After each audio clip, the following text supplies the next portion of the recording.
మీ ఎలాంటి వ్యాపార ప్రకటనలకైనా వెంటనే మా ఛానల్ సంప్రదించండి. ఓం శ్రీ మాత్రే నమః. జై శ్రీమన్నారాయణ. జై జగన్మాత జగన్మాత జగదీశ్వరి లోకమాత లోకేశ్వరి. సర్వే జన సుఖినో భవంతు. లోకా సమస్త సుఖినో భవంతు. అయితే ఈ డిసెంబర్ నెల 2025లో కన్యా రాశి వారికి ఏ విధానంగా ఉంటుందో మనం చూద్దాం. ఈ యొక్క మాస ఫలితాల ద్వారాగా మనం వీళ్ళ యొక్క జీవితాలు ఏ విధానంగా ఉండబోతున్నాయి, వీళ్ళ యొక్క ప్రేమ, విద్య, ఆరోగ్యం, విదేశీ ప్రయాణం, సంతానం, వైవాహిక జీవితాలు అనేవి పలు రకాలైనటువంటి విషయాలు ఏ విధానంగా ఉంటాయో మనం ఇప్పుడు చూడబోతున్నాం. ఈ యొక్క వీడియోని మీరు చివరి వరకు చూస్తే మీరు ఎన్నో విషయాలు తెలుసుకోగలుగుతారు. అయితే ముఖ్యంగా కన్య రాశి వారి యొక్క ఆర్థికంగా చెప్పాలంటే వీళ్ళకి ఆర్థికంగా నిలకడ అనేది ఉంటుంది. ఆర్థిక బలం అనేది కొంచెం వీళ్ళకి బలంగానే ఉంటుంది.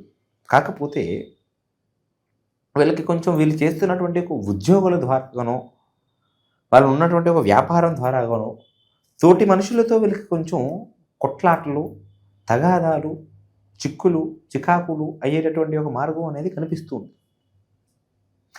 వీళ్ళ కుటుంబంలో చిన్న చిన్న సమస్యలు, చిన్న వ్యవహారాలు వచ్చి అవే పెద్ద మొత్తంగా మారేటటువంటి ఒక పరిస్థితులు కనిపిస్తూ ఉన్నాయి. ఆస్తి భాగాల యొక్క వ్యవహారాలు కానీ, లేకపోతే ఎప్పుడో జరిగిపోయినటువంటి యొక్క విషయాలను కానీ మళ్ళీ త్రవ్వి తీసి చేసేటటువంటి యొక్క కొన్ని ప్రయత్నాలు అనేవి జరిగేటట్టుగా కనిపిస్తూ ఉంది. ఈ యొక్క కన్యా రాశి వారు కొంచెం చెడు అలవాట్లకి ఎంత దూరంగా ఉంటే అంత మంచిది. చెడు వ్యసనాలకి, చెడు అలవాట్లకి దూరంగా ఉండగలిగితే వీరు జీవితంలో ఎంతో ముందుకెళ్ళగలుగుతారు. ఈ యొక్క కన్యా రాశి వారు అనుకుంటున్నటువంటి ఒక పనులలో స్వయంగా వాళ్ళు తీసుకున్నటువంటి నిర్ణయాలే వాళ్ళకి పనికి వస్తాయి తప్ప సలహాలు, సూచనలు అనేవి వీళ్ళకి కలిసి రావు. వీళ్ళు అనుకుంటున్నటువంటి పనులు పూర్తిగా ఆగిపోవడం కానీ, జరగకపోవడం కానీ జరుగుతూ ఉంటుంది ఎప్పుడైతే వీళ్ళు వేరే ఒక మనిషి పైన ఆధారపడుతూ ఉంటారు. తల్లిదండ్రుల పైన ప్రేమ అనేది పెరుగుతుంది, గౌరవం అనేది పెరుగుతుంది, ఆలోచన అనేది పెరుగుతుంది. కాకపోతే సంతానం వలన కొన్ని ఇబ్బందులు అనేది పడుతూ ఉంటారు. కొన్ని రకాలైనటువంటి అకారణంగా కొన్ని సమస్యల బారిన పడి చిన్న ఇబ్బందులలో ఇరుక్కుంటూ ఉంటారు. సంతానం లేని వారికి సంతానం లాభం కలిగేటటువంటి ఒక యోగ్యత వస్తూ ఉంది కొంతమంది వరకు. ఉద్యోగం, వ్యాపారంలో ఉన్న వాళ్ళు మాత్రం వాళ్ళు మెరుగుపడేటటువంటి ఒక అవకాశం కనిపిస్తూ ఉంది. అయితే వీళ్ళ యొక్క ఆరోగ్యం విషయంలో తెలియజేయాలంటే కొన్ని అనారోగ్య బారిన పడేటటువంటి మార్గాలు కొన్ని కనిపిస్తూ ఉన్నాయి. ఆసుపత్రి పాలయ్యేంత కాకపోయినా కొన్ని చిన్న సమస్యలు అనేవి కాస్త వాటి గురించి అప్రమత్తంగా ఉంటే ఎటువంటి సమస్యలు కూడా ఉండవు.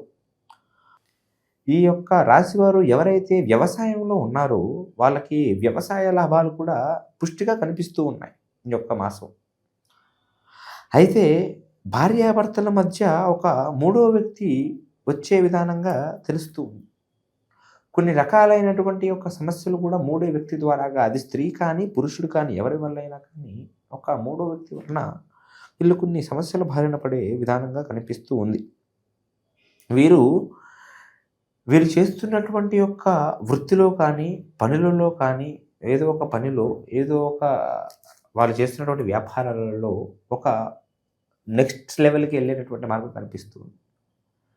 విందులు, వినోదాల వలన కొంచెం అధికంగా అయ్యేటటువంటి ఖర్చు కూడా కనిపిస్తుంది.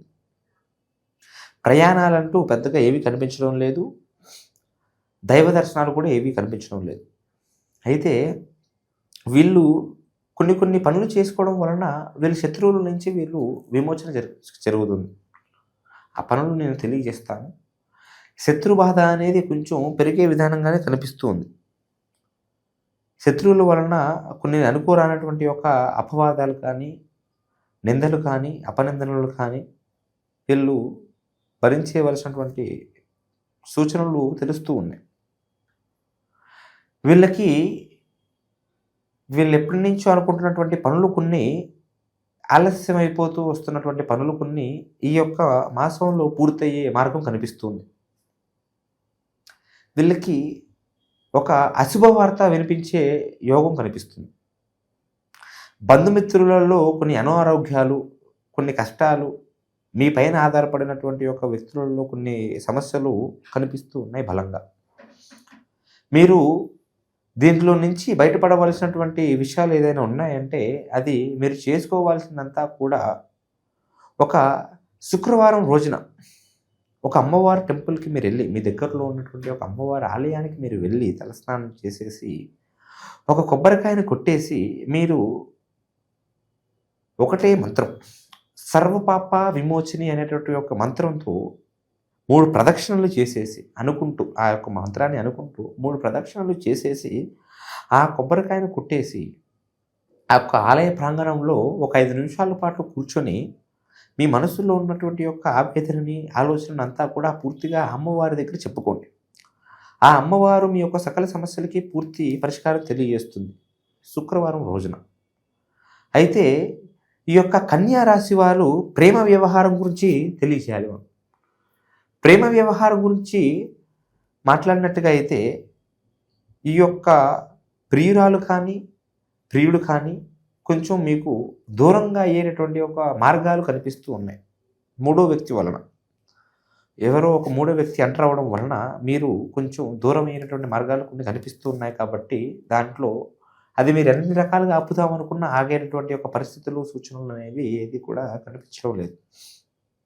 తద్వారా మీరు నిస్మనశ్శాంతికి, కాస్త కొన్ని రకాలైనటువంటి మనోవేదనలకి, మనస్తాపాలకు కూడా గురయ్యేటటువంటి మార్గం కనిపిస్తుంది. తల్లిదండ్రులు అర్థం చేసుకోకపోవడం, తల్లిదండ్రులు అనేది కొంచెం అనవసరమైనటువంటి కోపానికి వ్యవహరించడం అనేది కూడా జరుగుతూ ఉంటుంది. కొన్ని నూతనమైనటువంటి ప్రయత్నాలలో మీరు ముందుకు రాణించగలుగుతారని, ఇటు ఏదైనా శుభవార్త చేయాలనుకున్నా, దాని గురించి వ్యవహారం చేయాలన్నా ఇది సరైన సమయం. అయితే ఇవంతా కూడా కేవలం గ్రహచార సమాచారం మాత్రమే. మీ యొక్క జాతక ప్రకారంగా, జ్యోతిష శాస్త్రం ప్రకారంగా ఎన్నో సమస్యలను మీరు ప్రస్తుతం ఎదుర్కొంటూ ఉండొచ్చు.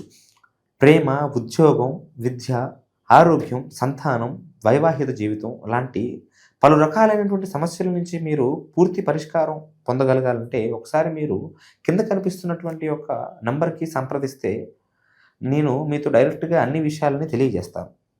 మీ యొక్క ఫోటోలని, మీ యొక్క పేర్లని, మీ యొక్క హస్తముద్రికలని నేను పరిశీలన చేసి, అంజనం వేసి, అన్ని రకాలైనటువంటి సమస్యలకి పూర్తి పరిష్కారాన్ని మీకు తెలియజేసి, ఆ అమ్మవారి అనుగ్రహం, అమ్మవారి కటాక్షం అనేది మీ పైన పూర్తిగా ఉండేటట్టుగా నేను చేయగలుగుతాను. ఓం సర్వే జనా సుఖినో భవంతు. ఓం నమః శివాయ. నమో నారాయణాయ నమః.